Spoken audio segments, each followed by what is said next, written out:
Prince Sebastian continued his sailing studies after his children emigrated to Australia, mulling over a change of name for security reasons. Prince Sebastian rose quickly through the sailing ranks, achieving the rank of captain at an unusually young age.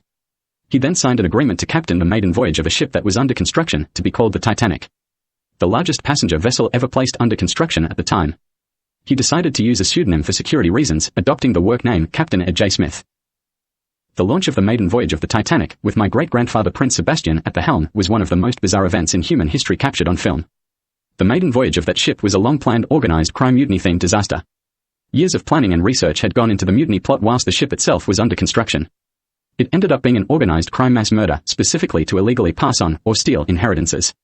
People were approached about trying to get their inheritances illegally early, and asked to give their relatives tickets, or try to talk them into getting on board for the trip of a lifetime.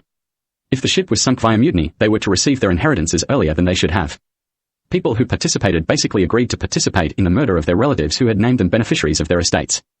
If the plan succeeded, the perpetrators were planning to collect a cut of the proceeds later, on top of any prepaid fees. All the wealthiest society types they could find were approached about going on the trip, with plenty of tickets given away as gifts by beneficiaries. People who stood to benefit from the estates of passengers even had their identity stolen after their relatives were confirmed as booked for the trip, in some cases. The launch was a hysterical event, where literally thousands of people watched their wealthy relatives sail away, thinking they would never see them alive again, and could be about to become wealthy if they were reported dead in a tragic accident at sea. They yelled tearful, nervously pre-celebratory hysterical farewells, putting their heads on the shoulder of a friend and sobbing, "Oh my God, I'm gonna be rich." It was so weird the passengers stopped waving back with a "what the" response. Others were seeing off the perpetrators of the plan, waving their hands and yelling things like, "This ship is going down." Individual comments were lost in the general noise, which was intensely loud. Prince Sebastian, Captain Ed, had a relatively problem-free start to the trip, began noticing people stopping to take pictures of him with cameras. They had demented looks on their faces when they did, and appeared to be behaving as if the photographs would be slightly overly valuable souvenirs to them. He repeatedly said, "Why are some of these people so weird?" My great-grandfather Prince Sebastian Habsburg, known as Captain Ed, was incapacitated at the helm by being bashed over the head with a German-made compass unbolted from the bulkhead, then chloroformed, or something similar, to unconscious. He was then stripped of his clothing and identification, wrapped in blankets, and dumped in a lifeboat, with the compass in his lap. A full-scale mutiny by participating passengers to replace the entire main crew was what followed. After the rogue crew had control of the ship, they opened all the compartment doors that were supposed to make the ship near unsinkable, then rammed the biggest iceberg they could find, at as fast a speed as they could manage, at an intercepting angle. When they were sure the ship was sinking beyond salvation, getting lower on the water, and appearing to show signs of an eventual split in the hull, they got on all the available lifeboats on the other side of the ship to the unconscious captain, and paddled away to watch it sink. They intended to wait until it sunk, then check bodies that floated to the surface for any valuables and identity documents that could be stolen. Then call the other ship to pick them up with flares. The perpetrators thought the other vessel, Carpathia, was fully aware of their plan, and would hold back intentionally waiting for word from the perpetrators. Sebastian, Captain Ed, was slowly regaining consciousness in the lifeboat he was dumped in, the first person put in one, before the iceberg was rammed. He was semi-conscious and incoherently aware of the Titanic seriously listing in some way, then suddenly woke up in the front of the lifeboat facing the ship. The front end slowly dropped below the water. The back was noticeably going vertical, and was at a large angle sticking out of the water with the engine still running. It was the first thing he saw when he looked up. The people in the lifeboats behind and near the one he was in suddenly became very audibly clear to him. They were saying things like, "We've done it. Why, we've actually done it.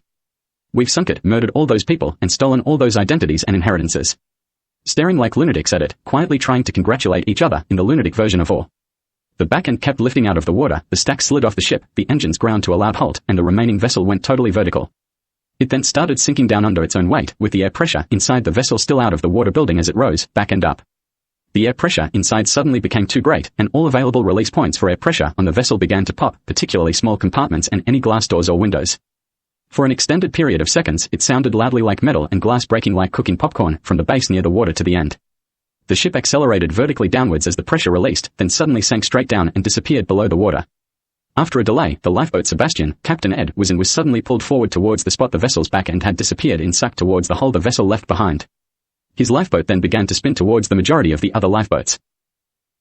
Prince Sebastian immediately understood he could not, under any circumstances, tell anyone who he really was, probably until he reached dry land. That was already apparent, and the people in the lifeboats around him checking floating bodies for valuables and identity documents reinforced it, particularly when they started trying to get jewelry off the deceased. After they had collected what they wanted from the victims' bodies, they called the other ship to pick them up. When the rescuing ship arrived, they attempted to organize the winching up of the lifeboats to the deck.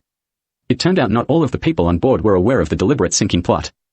They immediately recognized Captain Ed Smith was in the front of one of the lifeboats and tried to winch his aboard as the number one priority. He had a short conversation with the crew, who immediately spoke to him. To abbreviate things, they winched the lifeboats up slowly, one by one. If when a lifeboat reached the deck level the passengers in it appeared to celebrate, sinking the ship with a loud, hooray-like noise, usually in German, with stolen jewelry etc., they grabbed the quiet ones and tipped the rest who had been celebrating back into the water. Some were intelligent enough to not celebrate when their lifeboat was winched aboard and hide or jettison the valuables they had stolen off the bodies. Others weren't, they were in party mode. A macabre photograph was taken after the winching of the lifeboats, featuring my great-grandfather wrapped in blankets with a compass in his lap and dozens of body bags on the deck lined up behind him. When a large number of targeted passengers' estates passed on to beneficiaries, or their imposters, after the sinking was publicly reported as a tragic accident, involved perpetrators developed an abhorrent attitude. They and their associates' descendants are now an organized crime and terrorism cult.